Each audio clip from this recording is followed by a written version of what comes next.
Hey everybody, Leadspeed here, and it is Banlist discussion time.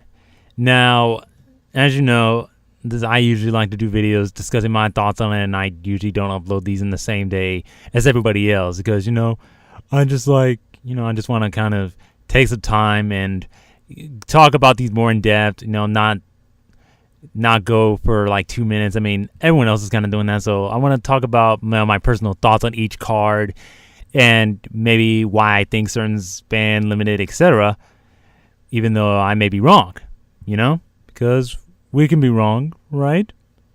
But anyways, let's go on with the list. Yeah, it was updated today, July 3rd, and it'll be in effect from July 14th to September 30th. So yeah, that's basically how it is. So let's get on with the forbidden cards, and there isn't any. So, yeah, no banned cards. Kind of shocking, isn't it? Well, it's kind of sort of not surprising. But, I mean, I wouldn't be surprised if they just threw something random like this because of FTK association and stuff like that, because that's kind of why these were banned.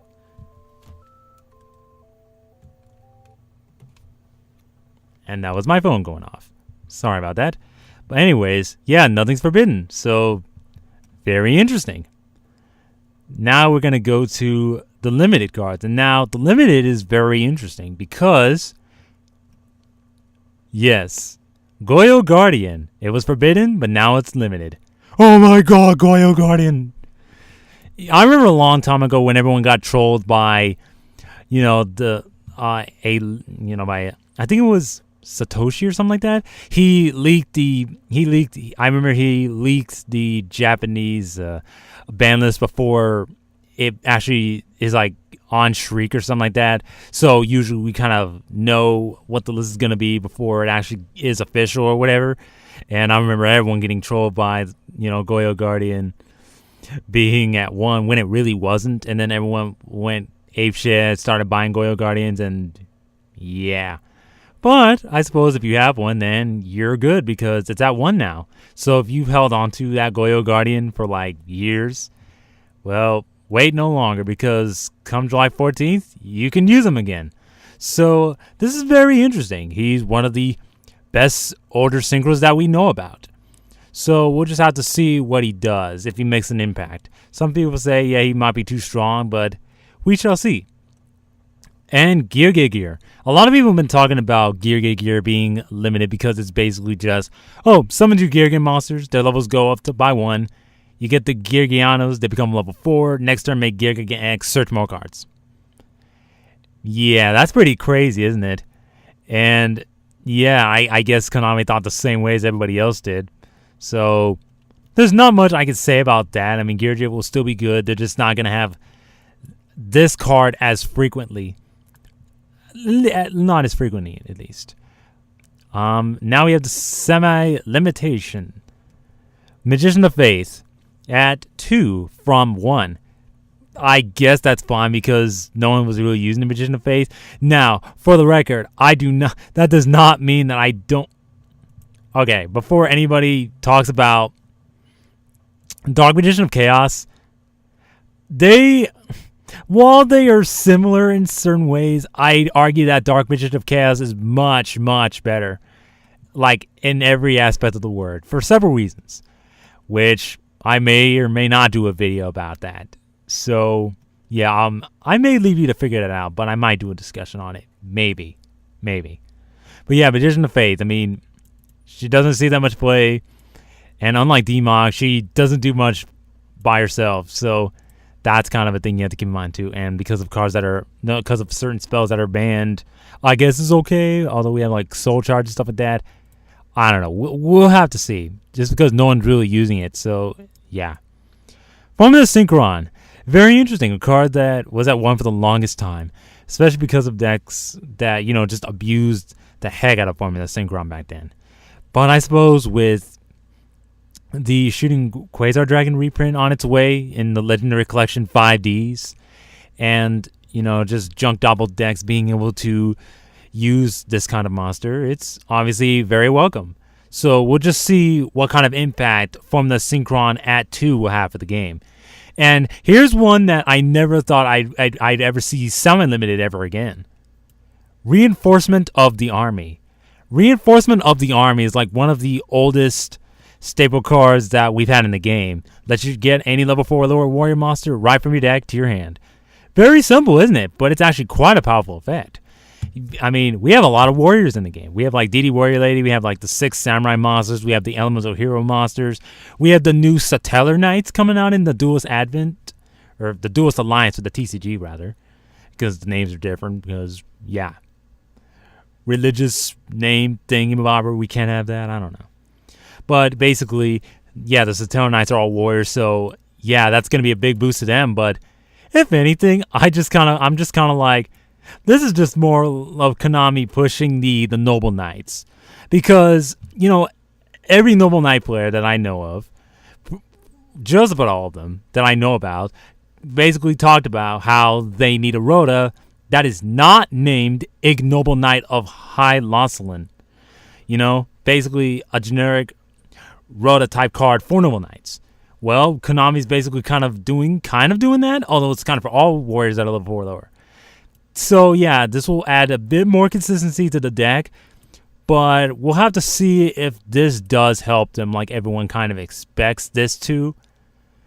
But yeah, I mainly see this for like Noble Knights and just other warrior decks in general. Maybe Satellarknights because they gotta push that archetype too, so that's kind of a thing. And now we have the unlimited cards that were limited or semi-limited or even banned, I guess, if that was possible. Going from whatever back to 3.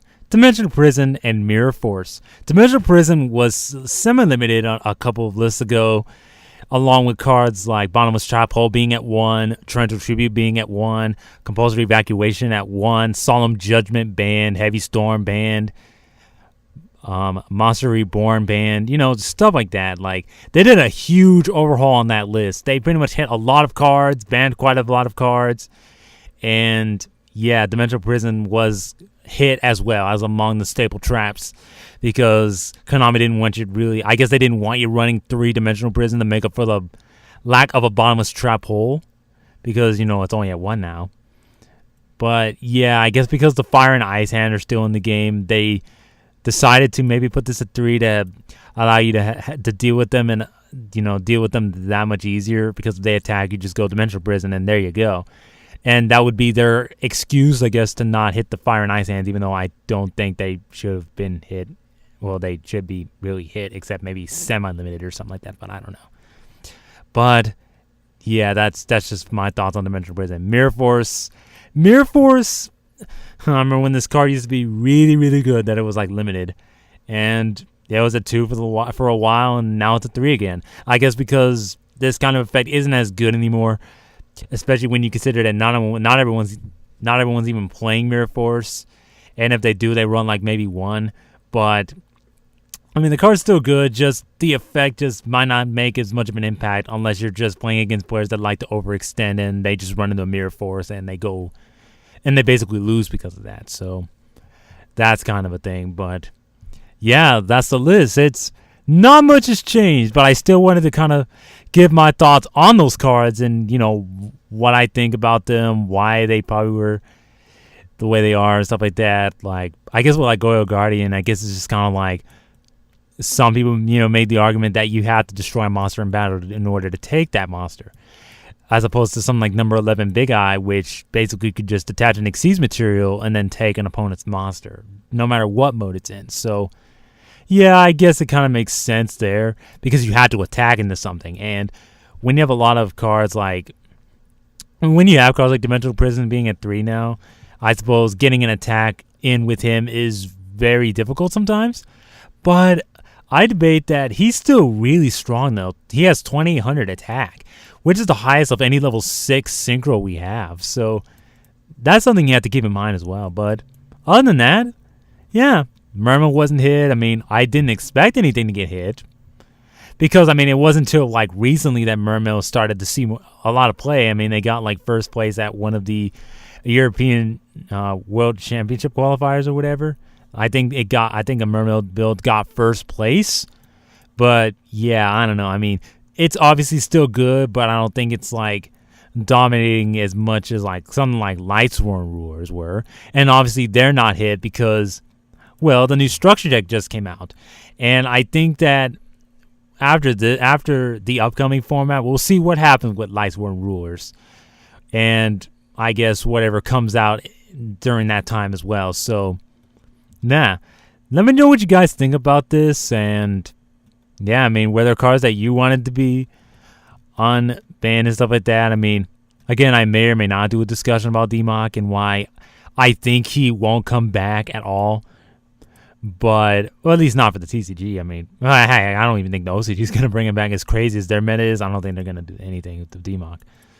But, yeah, I mean, it's just crazy. It's pretty short, but there's actually quite a few interesting things to talk about. So, as long as that's the case, yeah.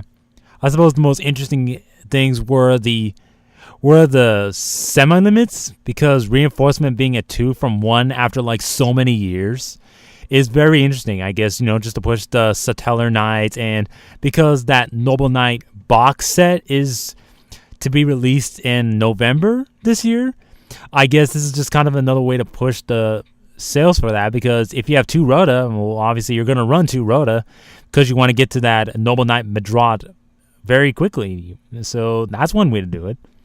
But yeah, we'll see what kind of impact this card will have in general, because it is just generic Warrior Searcher, so we'll just have to see. And yeah, I mean, let me know what you guys think, and I'll see you guys next time. Yeah, basically, peace out, guys. Oh, and by the way, no, I do not want Wind Up Carriers and Matey coming back. Not unless they ban Wind Up Hunter. That is all. See ya.